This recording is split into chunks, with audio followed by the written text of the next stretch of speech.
To test one's patience is to attempt to understand and listen to what can only be described as an endless stream of rhetoric and conjecture from the CEOs and executives at eBay. A company with over 20 years' experience struggles as they lose touch with what it means to be a buyer, or even a seller for that matter. My name is Jay. Have a seat with me as I break down a tumultuous earning call packed full of hidden gems for everyday sellers. You may be asking yourself why you're watching this video. What does a shareholder call have to do with me as an everyday seller on eBay? It's amazing to watch as a company as large as eBay loses touch with its consumer base. Not only its buyers, but its sellers alike. Never in my life have I seen a company allow the smoke to roll in such in the way that it has. What will be the future of eBay? What are the things that we learned on this call?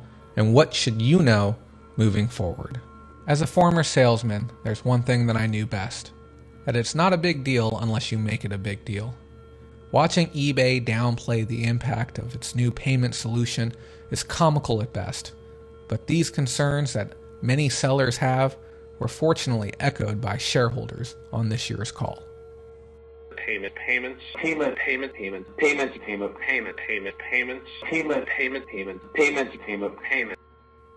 Why is this important? Why should you care? The transition to AudiEnd started almost a year ago now, but the livelihood of every single seller on the platform and the platform itself hinges on the success of this transition. $320 million profit so far and only more to come. That's what eBay is banking on, and that's what the shareholders are banking on. Bringing that payment solution in-house to be able to make more money than ever before. Payments. Discussed previously, advertising and payments are two significant opportunities in front of us. Our total marketplace advertising portfolio is expected to top $600 million this year. In Q3, total GMV was up 5% and revenue was up 6%, while our active buyer base grew 4% to 177 million. Underlying these results, GMV on our marketplace platform grew at 5%. I have many issues with the way that eBay is presenting itself to the average seller and the average consumer. One of the biggest things that I have concerns with is promoted listings. As you heard one of the CEOs state, their goal is to make this a $600 million revenue earner and grow for eBay moving forward. But what exactly is eBay selling to you when they speak of promoted listings? Is it the idea or the notion that by promoting your listing, you're going to have a higher sell-through, that more people are going to buy your items? Is that really what is happening? I spent the last 48 hours listing my items on promoted listings. And before we get too far into things, I do want to state that my variables have been constant. I've had roughly 600 items active at any given time over the last 6 months. I've had a variety of inventory, but with an emphasis on high traction, high attrition items. And on top of that, I've been running staggering sales on and off throughout the last 6 months, and now I'm at one of the greatest sales that I've had over the last 6 months. So I ran my promoted listings with trending percentages, whatever eBay told me was best, 3% all the way up to 14% and beyond, to be able to encourage my items to sell through. Sure, I saw more clicks, sure I saw more impressions, but I went from a 6-day per item average down to a 3 to 0 item per day average. My numbers actually went down. Now I understand there can be anomalies, but to say a 0 day with trending promotions on 600 items that are the cheapest that they have ever been while on eBay, it's a little bit concerning to me. We have to ask ourselves, is this additional showcase of our listing actually converting to more sales? Or is it simply a matter of a consumer clicking on this one instead of clicking on the main listing? If we can't see the raw information and we can't aggregate it down to some form of useful information, there's no way to tell. And I think eBay really wants it this way. Sure, you can download a report that's going to show you your impressions and your clicks, but that doesn't do anything for us. We can't tell why our consumers are buying on a promoted listing and why they're not buying our standard listing. Furthermore, after going through and looking at the analytics, only one sale across the 2 days was actually attributable to my promotions. That being said, I understand the sample size is small and that there's not many data points to work with, but I don't care for promoted listings, and I don't want to give eBay any more of my hard-earned money. And for what? Placement? Like I said earlier, placement should be given to the best brand with the best listing, not the person with the deepest pockets willing to work on the smallest margins. We're going to get into it later. We've already talked about this before, the fight for domestic sellers against our Chinese counterparts and liquidating wholesale goods to direct consumer, and why it's so difficult for American sellers to get ahead. But promoted listings, it's making it even harder. eBay users are responding well to the evolution of our platform, but as we mentioned last quarter, our existing buyer base has been slower to adapt to these changes. Our first question comes from Stephen Ju with Credit Suisse. Okay, thanks. So, Devin, I think in your prepared remarks, you disclosed that you have 400,000 sellers promoting 160 million listings.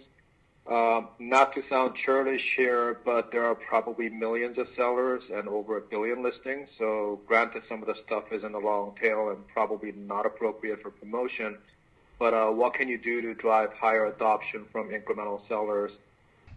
Why the slow adoption of promoted listings? Why is it that eBay sellers still do not wish to use something that is supposed to help increase the sales volume of the everyday seller? It comes without surprise to me that many people are choosing simply to not use this feature. There's not enough information to prove that spending extra money actually correlates to a higher level of sales volume. There's no real way to prove whether or not the listing that eBay says was clicked on was actually used to convert over to a sale. And there's no real way to help justify the amount of money that the average seller should be spending per listing. Seeing trending numbers isn't enough anymore. We need hard data to be able to make these types of decisions. But I want you to think back to a time 5, 6, 7, 8 years ago when sellers had their listings placed within search based on the quality of the seller that they were and the quality of the listing that they had. We look now at a time where eBay is attempting to implement a catalog-style system similar to what Amazon is doing. But the reality is, there will be no good catalog. The top placement will always go to the highest bidder. And the only person who wins in this entire equation is eBay. And business sellers are getting more chances in different parts of our product flows to promote at their option. I'll remind you that promoting a listing is an option for a seller. It's not a requirement. Promoting a listing is an option for a seller. It is not a requirement. These words, spoken by someone who earns $15 million a year, more than most of us are going to earn in our lifetime, this man earns within 1 year. Now, I have no problem with him earning that amount of money. The only reason I state this is so that you can better understand just how disconnected certain members and entities of eBay are from the average everyday buyer and seller that's utilizing their site. To say that a promoted listing is not required is exceptionally foolish. If this was not something that was to the benefit of the seller, then why is it being presented to us in the way that it is? Why were we called and offered promotional credits to start using it for the first time? Why are we still being offered discounted rates now to continue using this? The whole idea is to get sellers spending more money to do the exact same thing that we were doing years ago. You're seeing our fees go up every single year, and now you're seeing our cost of business going up. And to simply say, oh, you don't have to spend the money to do that. Well, the reality is there's less and less buyers coming to eBay than ever before. It's visibly apparent how much Amazon has taken over this sector. 50 cents of every dollar spent online for making a buying purchase is done through Amazon. eBay is getting less than 20 cents on the dollar that's passing through the e-commerce world. It's apparent to everyone from the outside looking in that something is happening with eBay. Stock prices at an all-time low, and sellers simply frustrated they can no longer gain traction over their competitors, regardless of what they do. The race to the bottom has begun. Who will finish first? Thank you. Our next question comes from Edward Yerma with KeyBanc Capital Markets. We think Amazon is one of the leading, if not the leading, growth company across retail, across technology, but ultimately, this is one of these very typical type investment cycles. Hey, good evening. Thanks for taking the question. On the issue of the behaviors of the well-habituated consumers, I guess, is it an issue of refining the functionality of the products you're rolling it out? Obviously, you're slowing down some of the rollout, or is there some kind of training or other way that you can help bring those behaviors of the habituated users more closely aligned to the new users? Thank you. Thanks for the question. Certain of our services have been well received across the board, and others of them take more time. Thank you. Our final question comes from Douglas Anmuth with J.P. Morgan. Devin, hoping you can talk about the operating environment for sellers in terms of just overall retail, some changes that are happening on shipping, for example, potentially out of China, collecting taxes, tariffs, that kind of thing. Thanks. I'd say on tariffs themselves, they've had very little impact. Most of the tariffs have been consumer goods, and we haven't seen very much. On the proposed changes to the China import on the postal side, we don't, it's a little early on that, but I'd point a couple of things. We actually think we're pretty well positioned if those changes take fruition. A majority of our China inventory is now warehoused in the United States. Obviously, they're not our warehouses, but we've helped our Chinese sellers with warehousing domestically, so that wouldn't be subject to those corridors. We're 12 minutes into this video, and I think we've covered quite a bit of information. I know some of the stuff that you learned today might be brand new information to you, and I'll be honest, as I was doing my research, it was brand new information to me as well. A lot of the things I found quite shocking, and believe it or not, there's still even a little bit more to go to this story. But I had to stop and interject here for just a moment and talk about how frustrating it is as an American seller trying my hardest to be able to keep up on the platform, to see a company like eBay work so hard, practically bending over backwards to ensure that Chinese sellers are able to stay competitive on this platform. I've said it before and I'll say it again, American sellers simply don't matter to eBay. We're there, we make money, we make the site look nice. But the reality is we're a very small percentage of the gross amount of sales that happen on eBay.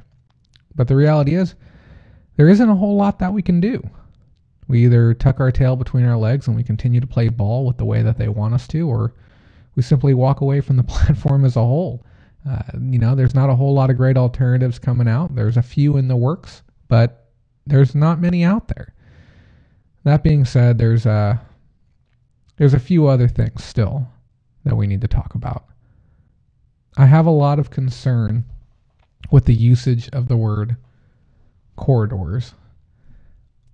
The statements that I'm making are conjecture at best, but I have great issue with a few things.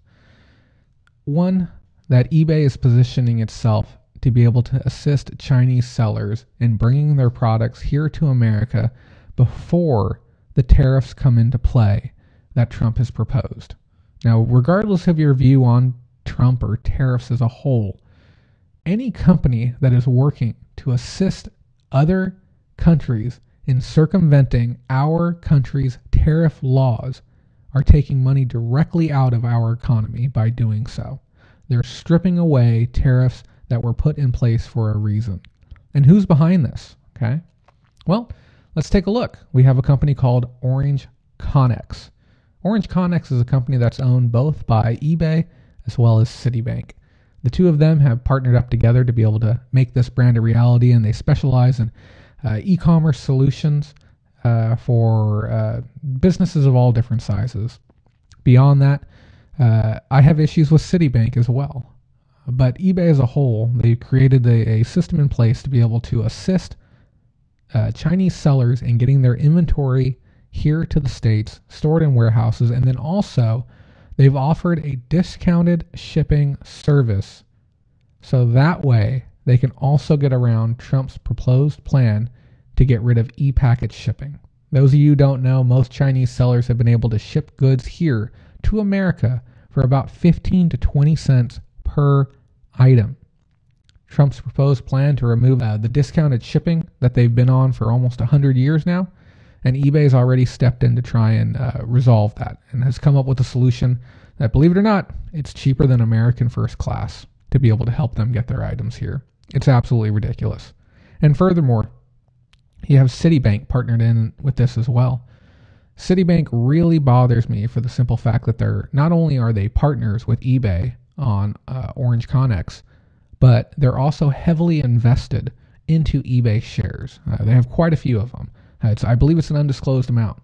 But furthermore, Citibank is also placing projections on the eBay stock price. And I find issue with a company that's heavily invested into another company making public statements regarding the direction that they feel the stock is going to be going and giving out that advice, giving out target price numbers to everyday consumers. This is a lot of information to take on board, and there's, not a whole lot that we can do with it, but I felt it imperative to take the time to share it with you all. Domestically, so that wouldn't be subject to those corridors.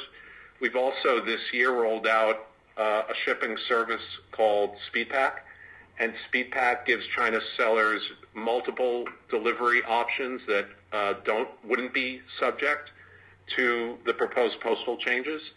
So I wouldn't say there's no impact, but actually, in some ways, if the changes happened, for everyone importing China inventory, we think we're about the best position, given that we've been in this business for a long time, and we've taken a lot of changes to shrink time and distance and cost for Chinese sellers and build diversity at the last mile.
So guys, thanks for taking the time to watch that. I know it was a bit of a departure from the videos that I normally do, but I've been a little bit fed up with eBay as of late. I wanted to see what I was capable of putting together, try out some new editing techniques, have a little bit of fun.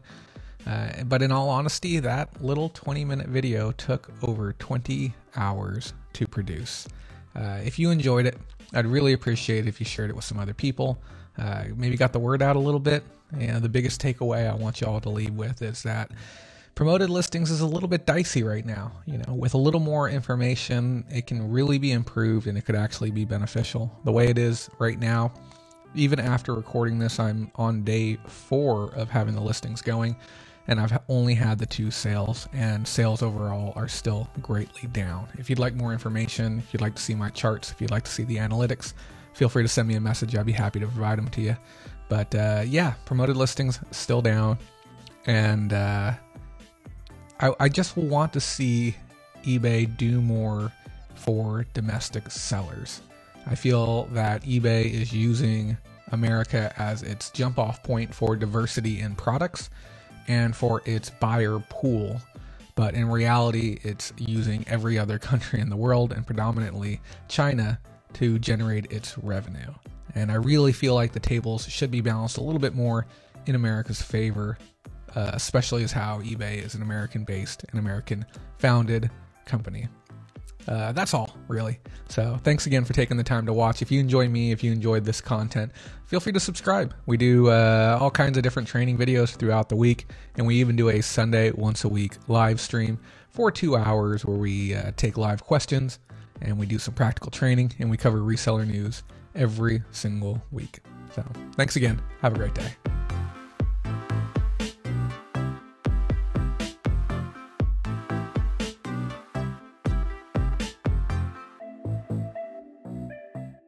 We can monetize pixels on every screen.